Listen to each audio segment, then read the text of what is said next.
Hello, I'm Rob Goose, and I'm happy to be with you today to talk about the what, why, how of a cancer clinical trial.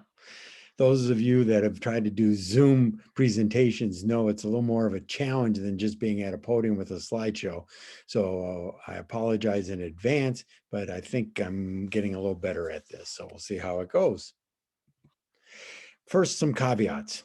I'm not a doctor, scientist, or researcher. There's no MD or PhD next to my name, although I've spent 9 years helping my wife, Mary, deal with breast cancer, of which for the last 6.5 years, we've been dealing with metastatic breast cancer, known as NBC.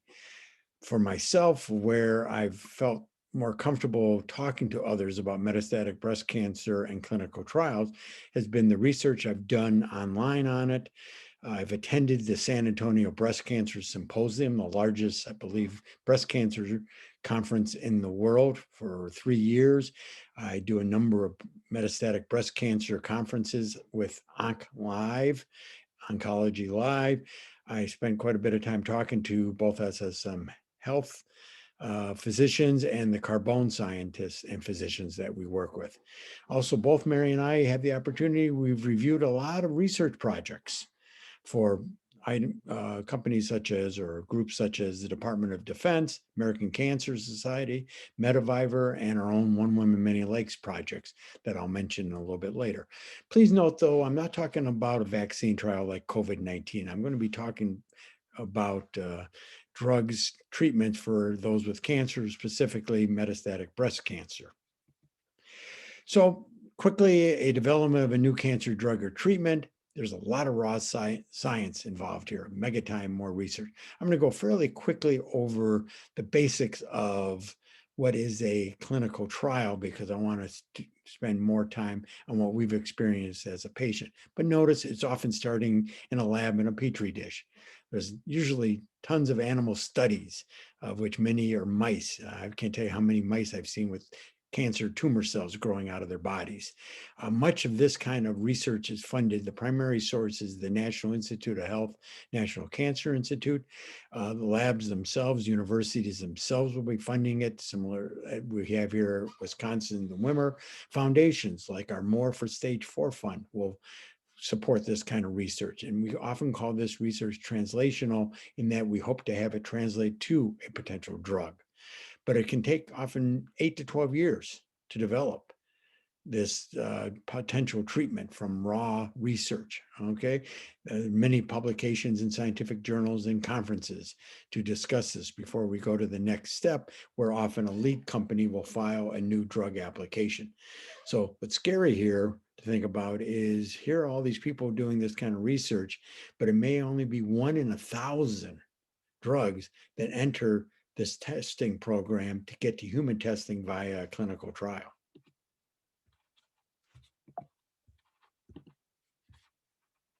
So what is a clinical trial? It's studies, okay? It's a very rigid program of studies.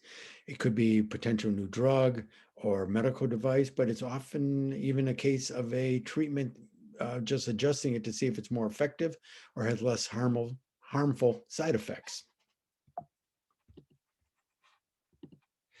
There's 4 phases of a clinical trial. Phase 1 is the initial, which is just trying to judge its safety. Again, we're often looking at this at the animal model, but then it's kind of scary. You got to take it to a human model. So it's very few people judging its safety and side effects, okay? Then the phase 2 is the very common trial using more people. At that point, now it's starting to look at the drug effectiveness along with safety, especially short-term side effects. Okay. And phase 2s can last several years. Phase 3 is the biggest one. Many more people are involved. You're looking at dosages, and it's usually at the end of phase 3 that then, if it's successful, you're looking to go to the FDA. But the trials continue on to a phase 4 to look at the monitoring, especially the effectiveness over a longer period of time.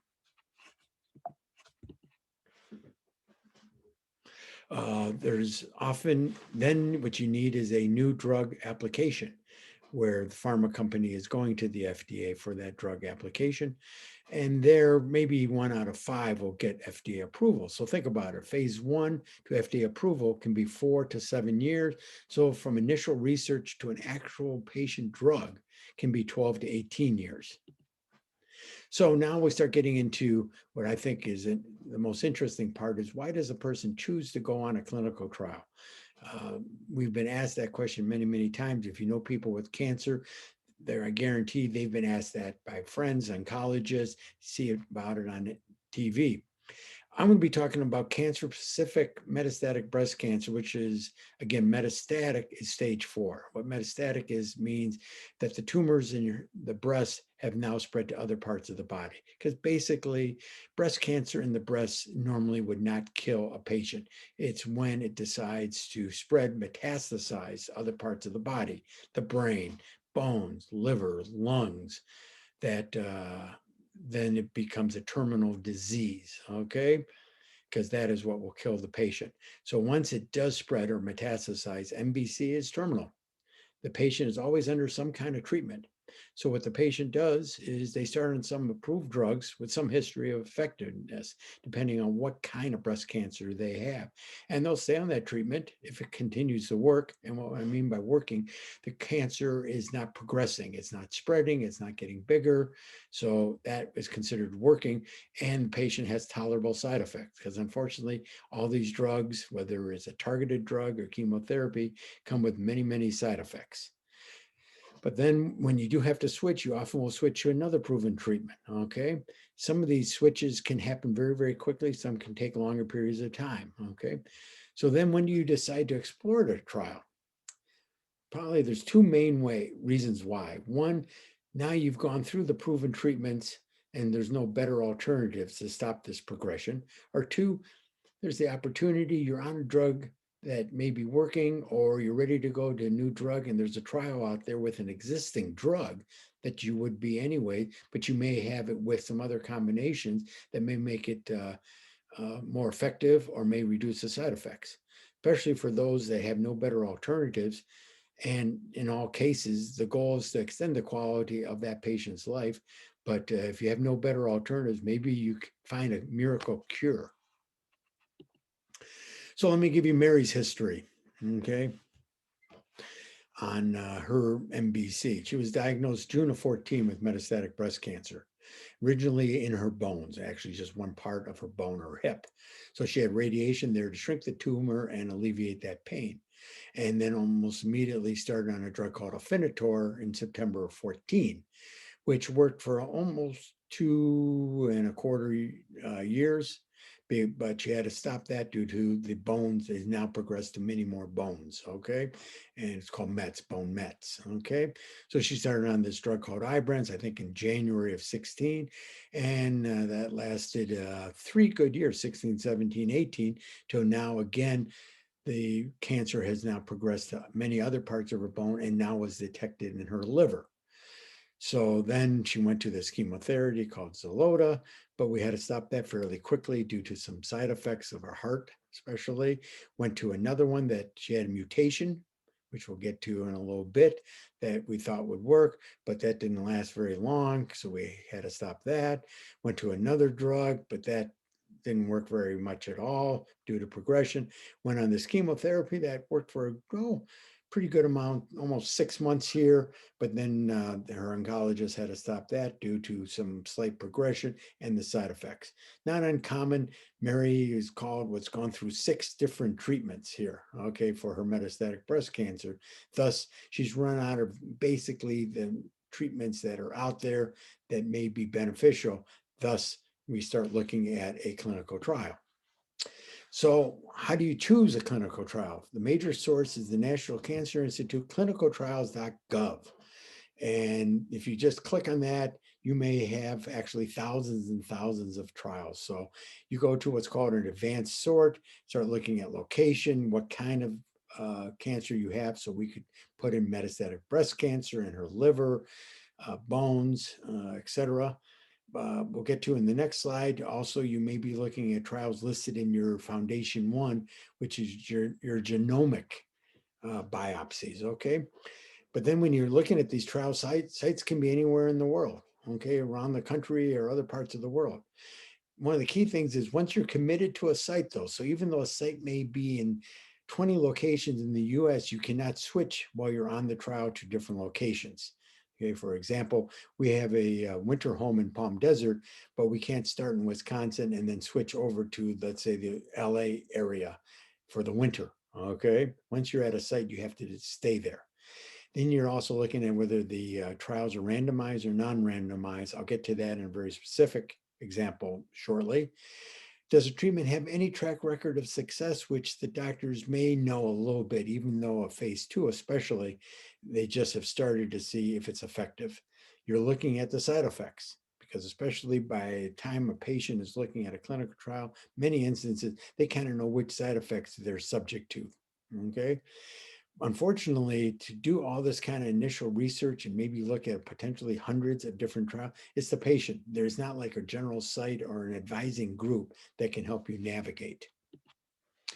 Mary, one of the key things now is that you test for people for their genetic testing. A very common one, let's say BRCA1/2 gene. Okay, people probably have heard about those. Mary did not have that gene, but looking at her biopsy results, one came out of her blood in January of 19, and then most recently, they did a biopsy of her actual tumor cells in her liver in May of 2020. She had these different findings of mutations, and notice they list some trials for each one that we can look at in this report, and also some therapies on the right-hand side, of which she's already used those therapies for those first two, but then we'll get into that ERBB2 mutation, because that did give us a decent clinical trial opportunity. So why did we choose Madison though? So one, Carbone is one of the most respected research institutions in the country. With COVID, especially now, and we haven't been everybody's been vaccinated yet, it would be hard to fly once a week to some other site, say Boston or Texas or someplace like that. We have a new granddaughter in Cottage Grove born in December, so we wanted to see her. In the winter, I'm not really keen on driving, let's say, to Chicago every week to spend a whole day just hanging out in Chicago, because most of these are weekly infusions.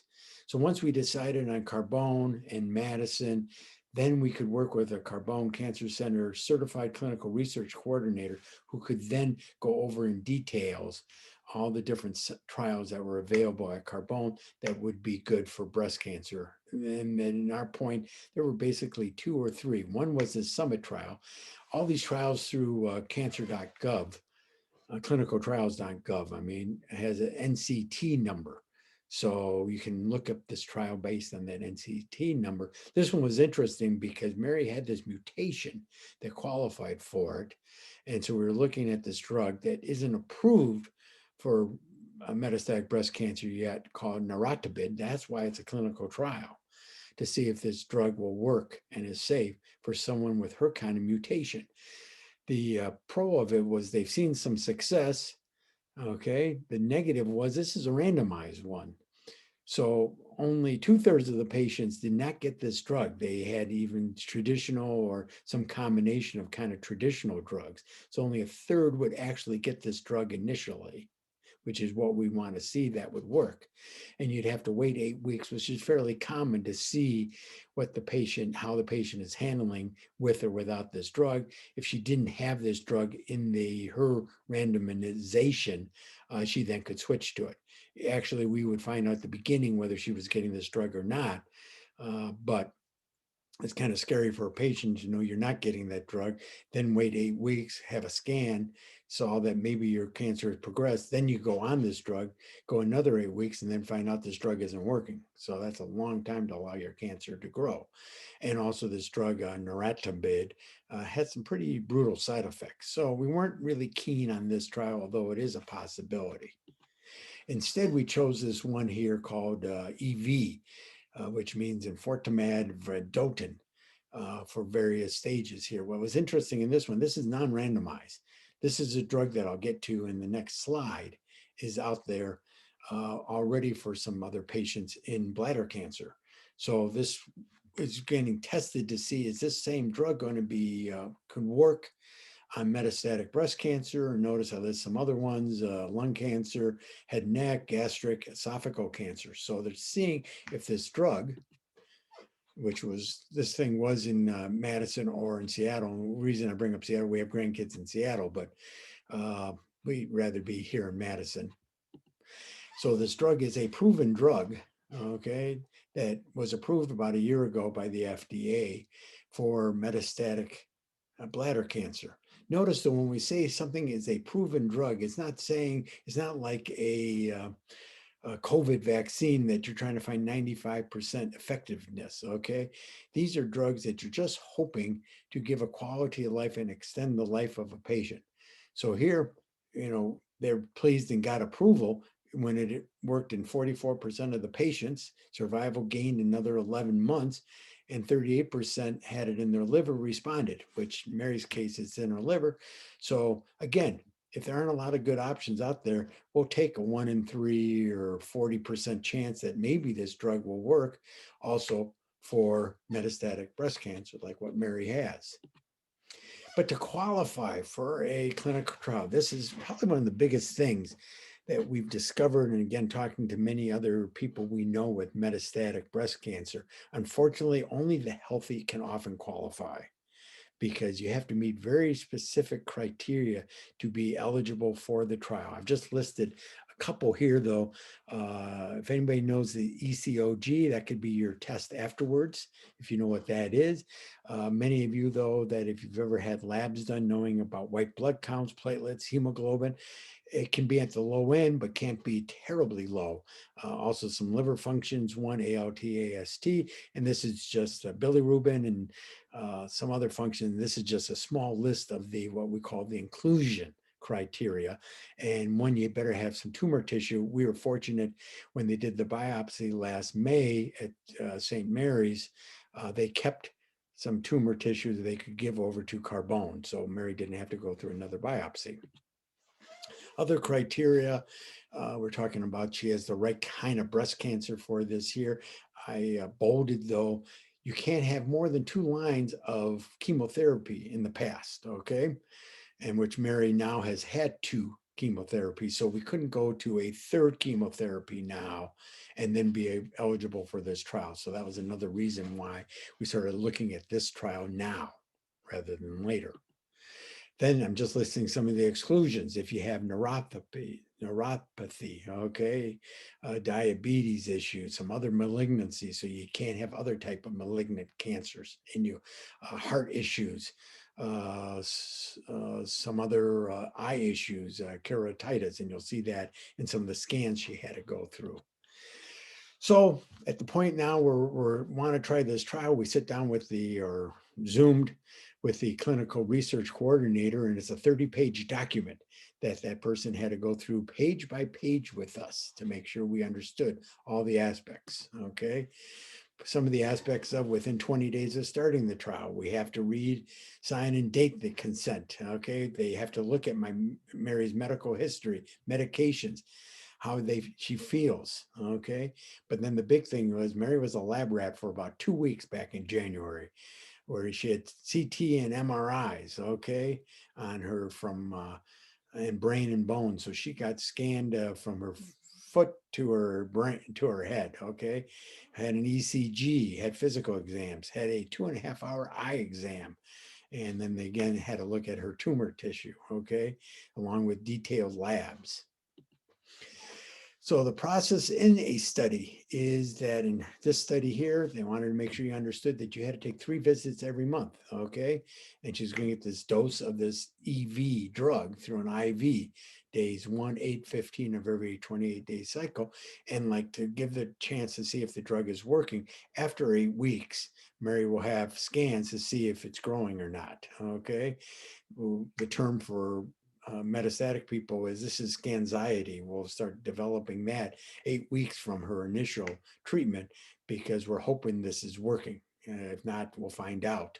And then again, the problem is with breast cancer, it can become resistant over time. So about every weeks from each period, they'll keep doing scans to see if the tumor is under control or if it is growing or spreading. Okay, so the period ends when your disease status progresses. So Mary will stay in this treatment, we hope, for a very, very long time. Or there are side effects that become too harmful to her, or she just decides, I don't want to have to go through this and be, say, stuck here in Madison every week, okay, all the time. So who knows? Okay, we'll keep our fingers crossed. Let me just share with you Mary's infusion day that she's gone through a couple of these cycles now. So we call them cycle 1, days 1, 8, 15, cycle 2, days 1, 8, 15. She actually started this back in January. So first they will do labs and see a doctor if required here to check her lab results just to make sure she can still get the treatment here, because sometimes your labs can crash and you can't go on treatment that week. She has to keep a very detailed journal of how she feels, okay, and anything that she kind of puts in her body of any other drugs over the counter, i.e., she had a headache and had Tylenol, okay. So she has to keep a very detailed journal because they want to know all the potential side effects. They go over again every week that she's having her infusion, all her medications. Then this drug is not on the shelf for her breast cancer and the dosage. So they have to order, and it may take an hour or two to actually mix up this drug. So then after the drug and everything's approved, she'll get some anti-nausea drug in her. And then it's really interesting. Mary has had many, many infusions, but this one here, she has a 30-minute infusion, and they even flush the drug through her at the end because they have to have the exact milliliter of this drug in her.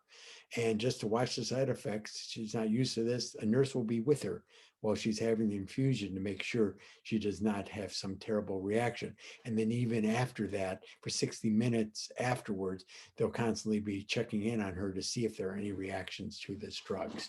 So that was kind of a brief summary of clinical trials, the who, what, where, why kind of clinical trial specific for Mary. So I'll be happy to take any questions now if you have any.